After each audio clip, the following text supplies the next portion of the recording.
How black and white can save a bad photo. I'm going to be talking about examples. If you wish to see the actual photos I'm talking about, you may listen to this audio post or read it at www.kvphotobud.com, where the photos will be included in the post. Have you ever seen a black and white photo of a beautiful landscape? The tones and nuances of separation between the blacks and whites, so wonderfully done and presented that your breath is almost taken away? Yeah, well, that's not the photo I'm going to be talking about in this post. I love those photos too, and I would love to be able to take one of those photos.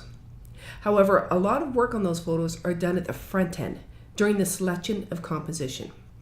A truly magnificent black and white photo was created based on the skill of the maker to see and convert the colors into gradients of black and white in one's mind, while also seeing the textures and how they add and enhance the image.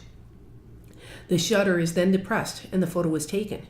The actual post-production is just a tool used to make the final conversion from the color photo in the camera to the beautiful selection of tonality splits and differences already seen by the maker when taking the photo. I only wish I could create those types of photos, but they are a skill to be perfected on their own. No, I'm talking about a photo that is substandard to all intents and purposes, and converting it to black and white to save it. For instance, you've just paid thousands to travel to Peru, and there you are taking a photo of Machu Picchu with a llama in the foreground, but it is high noon with harsh light, and you didn't think well enough to bring any neutral density filters to this once-in-a-lifetime experience. Duh. So there you have it, the secret recovery, which can work in all types of situations. It seems that by removing the color in photos, it can often smooth out many imperfections the color seems to enhance. For instance, below are two photos. One is Sue's, in which the subject was just slightly out of focus.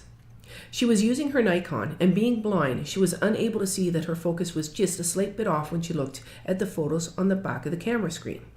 The other is mine, taken during midday, which blew out the highlights. By converting them to black and white and then processing them in such a way, I was able to minimize the draw of the eye to the flaws in the photo, and instead pull the viewer into the beautiful divisions and pop of the gradients of black and whites. Ta-da! Pulled the wool over everyone's eyes. Don't get me wrong. I know these would never pass a competition or even manage to stand alone off a computer screen. But sometimes you edit for a certain medium, and these edits would look good, for instance, small on a computer. Another example is street photography. Almost always you will see most street photography in black and white. This has nothing to do with technical problems with the photo, but rather compositional. Have you tried to take a photo on a busy street? You can't remove all the people in the background, or that ugly green garbage bin, or that red coat that draws the eyes right to that person. But when you convert the photo to black and white, it is easy to disguise and make the background much less glaring, which allows the maker to cut a path to the true subject in the photo. Here are a couple of my earlier conversions, for example. Notice how after converting to black and white, the slight nuance of a vignette or the slight lightening of an area draws the audience right to the subject and away from the background noise. This is not to be confused, however, with a black and white photo that has been purposely taken with a soft focus, which is often the flavor in flower photography, as seen by my examples below. Then lastly, the trip to blank. You fill in the blank. And as you travel around, usually at midday times, you want to capture the sights for memories, or maybe to print and hang a photo on your wall. However, these are the worst times for photography, giving you the harshest of light, illuminating all the flaws, and mostly just washing everything out in overexposure, losing all those details.